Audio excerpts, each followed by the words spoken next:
Dongeng bahasa Sunda. Kacaritakeun aya saurang patani nu kacida malaratna. Cicing di hiji saung gubuk nu geus reot. Mang Julin patani ngaranna teh. Hirup sapopoena ngan dibaturan ku sakadang entog.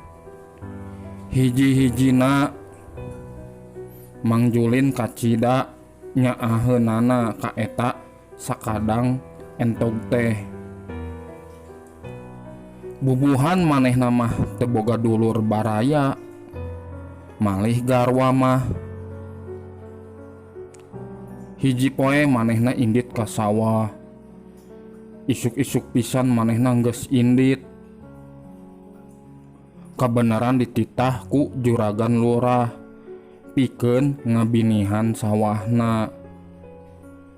Ari digawena mah kapake pisan ku juragan lurah teh. Kusabab Mang Julin segut pisan kana gawe nanaon ge. Ari entogna dikencarkeun di buruan gubuk teh tara aya hariwangan. Balik ti sawah, wanci sariak layung. Mang Julin kacida laparna. Manehna ngadeuheus ka pangeran. Duh Gusti, mun paparin abdi beunghar meureun dahar naon oge bisa. Mang Julin teh dahar ngan jeung uyah. Sanggeus wareg manehna tuluy ngampihan entog di juru imah. Isuk-isuk keneh Mang Julin kahudangkeun ku kingkilaban nu ayana di juru imah. Panasaran, manehna tuluy cahya gugurilapan teh disampeurkeun. Manehna teh nyangka yen cahya nu kacida serabna teh tina kandang entog.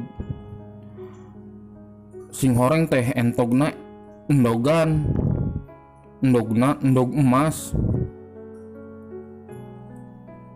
Mang Julin peperedeyan nyagab endog teh. Manehna kacida bungahna. Eta endog emas, emas murni. Bisa dijual ieu mah gerentesna. Poe kadua kitu deui, entogna ngaluarkeun endog emas deui hiji. Kitu saban poe.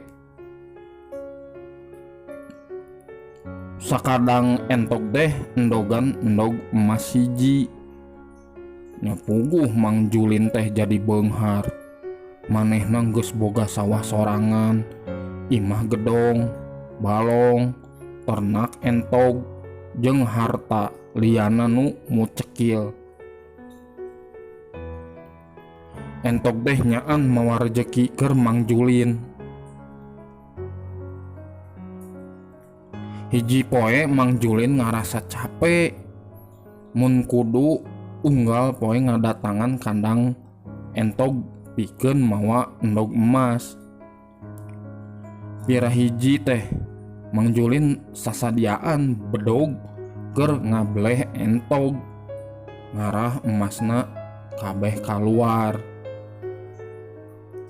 Jadi manehna teu kudu mawaan unggal poe ka kandang entog. Ari geus dibeleh teh entogna teu kaciri emas-emasna acan. Malahan entog teh paeh. Mang Julin teu bisa ngabebenah hartana. Manehna jadi miskin deui. Sabab unggal poe hartana beak dipake kabutuhan sapopoena.